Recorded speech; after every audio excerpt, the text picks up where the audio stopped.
Chapter 29. After Guri had taken Leia away, Xizor sipped at another glass of green champagne. Perhaps it would help ease the pain in his groin. After a time, he called his chief of security. "Did the Wookiee escape?" "Yes, Highness." "You did not allow him to think it was too easy." "He put 5 of our troops down, my prince. We singed him with a blaster beam as he ran down a hall. He won't think it was easy." "Good." Xizor broke the link and smiled into the green, bubbly liquid. His surveillance on the Wookiee had reported the escape attempt immediately. Before Leia had returned to him, Xizor had already put his alternate plan into effect. He had intended to let the Wookiee go all along, albeit not quite this soon. Well, no matter. The Wookiee would surely contact Skywalker, and the boy would come running to try to rescue the princess. Xizor's agents would probably collect Skywalker before he got within hours of the castle. So easy. The Hot Ones were so predictable. A priority off-world message announced itself on his private channel. He didn't feel like talking to anybody just at the moment, but only a few people had access to the direct link, and if one of them was calling, it was likely something he'd best not ignore. The connection was Vox only, no image of the speaker. Understandable, considering the position some of his agents sometimes found themselves in regarding their security. He himself did not like to transmit his image. A personal quirk. You could scramble the transmission, of course, but in the field, paranoia was high. Many operatives reasoned that if a shielded pipeline was broken into and the comms somehow unscrambled, better it should not have pictures attached to the speaker. His computer had verified the caller from his voice patterns, thus it would not have been put through. "Yes?" "My prince, there is news of Skywalker." "And it is?" "He has allegedly been captured by a group of bounty hunters. They would not say where they are precisely, but we have determined that they are on Kothlas. We expect to have that information updated momentarily. There is a problem, however." "I see. And this problem is?" "They say there is another bidder for their prisoner. One whose offer tops ours, and who has Imperial connections." Vader had just gone to that area. Ostensibly, it was to give credence to the computer theft, but consider. Who in the galaxy wanted Skywalker as much as Xizor himself did? Vader, of course.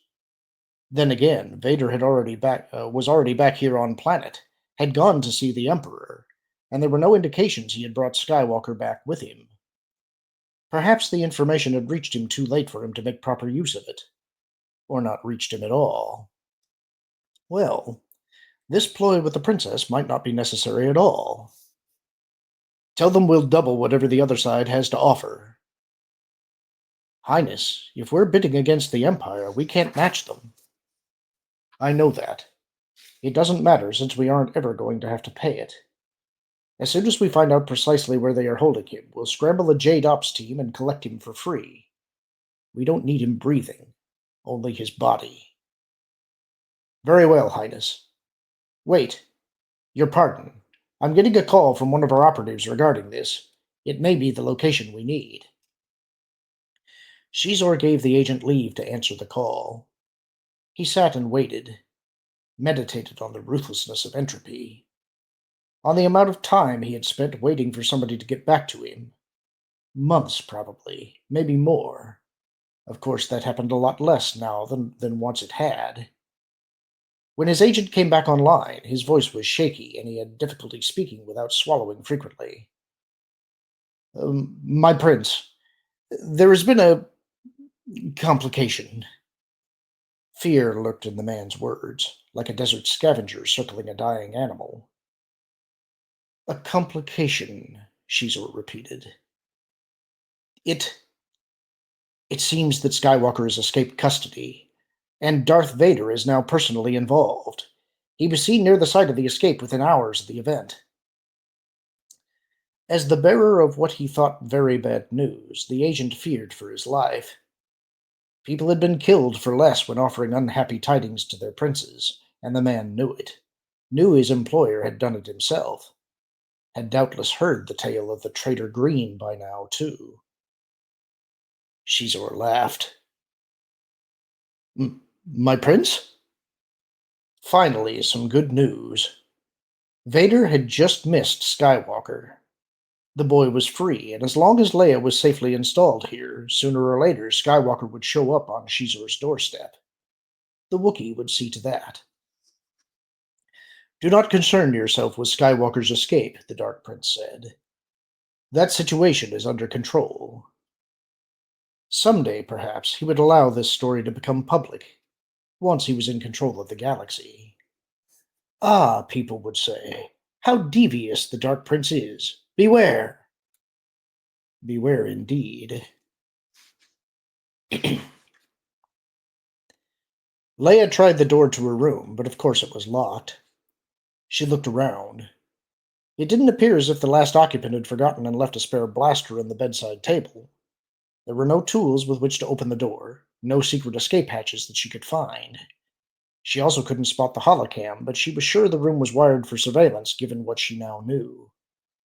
If she had to stay here long enough to undress, she would do it in the dark, and hope they didn't have a light-gathering scope on the lens, although it was probably a little late for modesty. She sighed. She hoped Chewie had gotten away. Not that it would do her much good, but at least if he'd made it, he could fill Luke and Lando in so they'd know how to get Luke as far away from Black Sun as possible. Luke would want to come and rescue her, but Lando was a realist. He should be able to talk Luke out of it.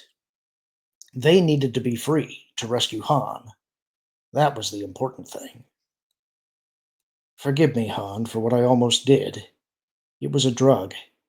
I know, but I'm sorry I was so weak. When she saw him again, well, if she saw him again, maybe she would tell him about it. And again, maybe not. No point in upsetting him, right? The idea of seeing Han again made her feel momentarily better, but she had to admit that her chances didn't seem particularly good just now. She sat on the bed and considered her options. At the moment, she didn't seem to have an awful lot of them. She leaned back, stretched out. One of the things she'd learned while working with the Alliance's military personnel was, when in doubt, take a nap. Never knew when you would get the chance again. Not that she thought she'd be able to sleep, given all that was going on. She'd just lie here and try to relax for a few moments. She surprised herself by dropping into a deep sleep almost immediately.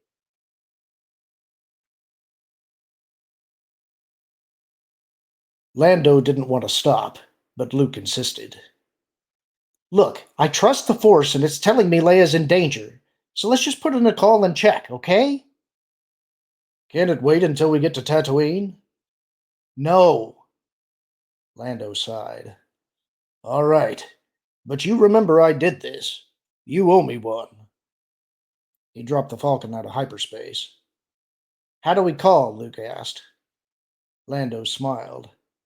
I've got a little surprise for you. Han isn't the only one who can rig the Falcon. What do you mean? Lando put the ship on automatic control and led Luke to the aft cargo hold. He pointed at a device mounted on one wall. That looks like a comm unit. Bright boy. Go ahead and make your call. Luke punched in the relay codes that Lando gave him while the gambler kept fiddling with the override to make sure the communication wasn't tapped. Dash didn't answer, but there was a recorded computer message. Luke turned to Lando. Do we have the play message code? Yes. Lando gave it to him. The image that ghosted into being surprised them. A Wookiee with a bad haircut. Luke didn't recognize him at first, until he started talking. Yelling was more like it. Chewie. What? Lando said. What is it? Oh no. Lando translated. Leia's being held on Coruscant by Black Sun. They tried to kill Chewie, but he escaped. The princess made him go. It wasn't his idea. Abruptly, the transmission ended. What happened? I don't know. My codes just went blank. Somebody must have reported the override's theft. He pulled the override from the comm unit slot and tossed the electronic card on the floor. "Let's go," Luke said. "To Tatooine, right?" "Wrong." "Somehow I knew you were going to say that. We can't go to Coruscant. It's too dangerous." "You can stay here if you want." "Luke." "Leia needs my help and I'm going." Lando stared at the ceiling for a moment, then shook his head. "Why me? Why do these things always happen to me?" Time and space shivered, and the Millennium Falcon dropped out of hyper and into real space. Luke glanced at the control screens. "We're still a pretty long way off," he said. "It'll take days to get there." "Yeah, well, there's a reason for that," Lando said. "We're not talking about some backrocket world with 2 cities and a small town on it. Coruscant is one big building complex that almost covers the entire planet. The space around it is filled with skyhooks, wheel worlds, power sets, and a whole river of commercial and private traffic, not to mention a great big chunk of the Imperial Navy. It's like the huge canopy, and the holes in it are real tiny. We aren't going to sail merrily past all that in this ship.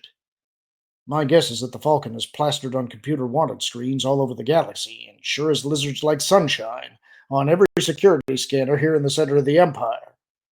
I don't think a swipe security code is going to get us past. We won't do Leia any good, locked in an Imperial prison." "I get your point. So we work our way in slow and try to figure out something. Got any bright ideas?" Luke thought about it. "Well, actually, yes." Lando blinked. "Yeah? Let's hear it." Luke told him. "I don't know about this," Lando said. "Hey, Han did it. And on a Star Destroyer, and not a droid-operated robotic freighter, too." Luke paused a second, then said, "If you want, I'll take over." Lando raised his eyebrows. "Listen, I taught Han that trick." Luke smiled. "In theory, it ought to work." They were near the freighter lanes leading to and from Coruscant. Here was where the big vessels lumbered along, bulk freighters or container ships in restricted channels. To be there, you had to be flying something that hauled a couple hundred metric tons or more. While the law said there had to be somebody other than droids on board one of the big ships, that law was usually ignored and seldom enforced, especially when it was somebody delivering goods for the Empire. A droid programmed to ferry ships in and out of gravity wells wasn't apt to be paying a lot of attention to what went on around it once it got into the lanes. The system's vac control systems took care of all of that, so sneaking up to the belly or backside of a big freighter ought to be as easy as snapping your fingers. After that, you just had to stay in its shadow all the way down until you were off the grid and into planetary Doppler. The Falcon had jammers that should take care of that without any problems. A bright 10-year-old could build a decent jammer from an old microwave cooker and a couple of detuned repulsor grids. The trick was to match the speed and course of the bigger vessels so you'd stay in exactly the same place relative to it. A good pilot should be able to manage it, but if he zigged when he should zag, well, that might mean getting vaporized by an Imperial picket ship or a planetary defense battery. But it was doable if you had the nerve and the skill. It ought to work, in theory. Yes, the Empire had rings of ships around the planet, but they were designed to stop an attacking force. Space was too big for them to be able to see everything. And what was a single ship going to be able to do to a whole planet? Especially if, as the Alliance did, your enemy refused to attack and destroy civilian targets anyway. "Ready?" Lando asked. "Ready," Luke said. "We're ready too," 3PO said. "If anyone cares." R2 whistled. Lando grinned. "Hang on. Here we go." The freighter moving in their general direction was a big one. Actually, a modified tug towing a series of closely linked cylindrical cargo containers, arranged in a long ring. Each of these containers was as big as the Falcon, and each was hung with orbital braking rockets. It was a bit small for a super transport, but the ship's cargo was probably pushing 800 or 900 tons. Not exactly tiny. The freighter put out a bounce signal identifying it as the ISO, independent ship owners, vessel took Pravaz, registered on Imperial Center and flying under contract to Xizor Transportation Systems. Lando brought the Falcon around in a long, shallow arc, almost a hemispherical 180, first heading away from the freighter, then behind and under its belly. "This ought to be right in their sensor shadow," he said.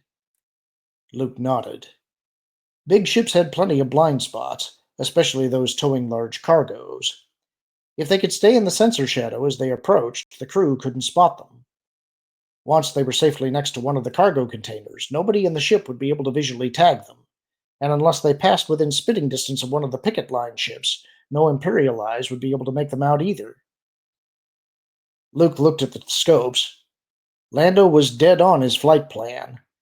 A degree or two either way, and the crew on the freighter might get a blip on their scopes, but so far, so good. The cargo containers loomed bigger. Problem with visual flying out here in the outback was perspective. Movement became pretty subjective. Relatively speaking, either they were getting closer or the freighter was dropping down upon them, and when you got right down to it, it didn't matter, as long as they stayed on the line inside the sensor shadow. Lando moved his hands precisely, like a microsurgeon splicing nerves. The Falcon slowed, stopped. The surface of the nearest cargo pod was 3 meters away. "Good job," Luke said. Despite his giving Lando a hard time, he was a good pilot. "Yeah, but that's the easy part. Now we gotta stay with this boomer until we get into atmosphere and he drops his cargo into a spiral in orbit. I'm shutting down the transponder and non-essential systems. We don't want anybody seeing our lights or picking up active sensors. From here on in, it's seat of the pants." "You thought about what we're going to do once we land?" Lando snorted. "Let's worry about landing first, how about? I know some people. I have a few contacts. We'll be okay." Luke nodded. He hoped Lando was right. Of course, they might stray off course on the way to the planet and get roasted by a coherent light battery, and he wouldn't have to worry about it. Not that that made him feel any better. He reached out, tried to find Leia using the Force, pushed to the limits of his abilities. Nothing. If she was there, he was too far away to touch her. Well, they'd be closer soon. If they survived, he would try again. If they survived. Sitting naked in his chamber and working on his healing meditation, Darth Vader frowned. There was a disturbance in the Force. He reached for it with the power of the dark side. He could not connect with it, whatever it was. Abruptly, the sensation of a ripple passed. The dark side still had surprises for him. Like a fire, it could warm or burn, and great care must be taken not to trip and fall into it. He had seen what extensive use had done to the Emperor. It had eaten away at him physically. But that would not happen to Vader, for he intended to master the dark side. He was well on the way. It would be only a matter of how long, of when, not if. And when he finally snared Luke, the process would go faster. 2 powerful magnets would attract more of the dark energy than one. Together, they would manipulate the Force quicker than either could alone. So strong, the boy. Who could have known? Luke Skywalker, his son, might well be the most powerful man in the galaxy. He allowed himself a smile, even though the expression stretched scar tissue and was painful. He could withstand pain. He was the Dark Lord of the Sith, and he could withstand anything. That's the end of the chapter. Hope you enjoyed it. Talk to you soon.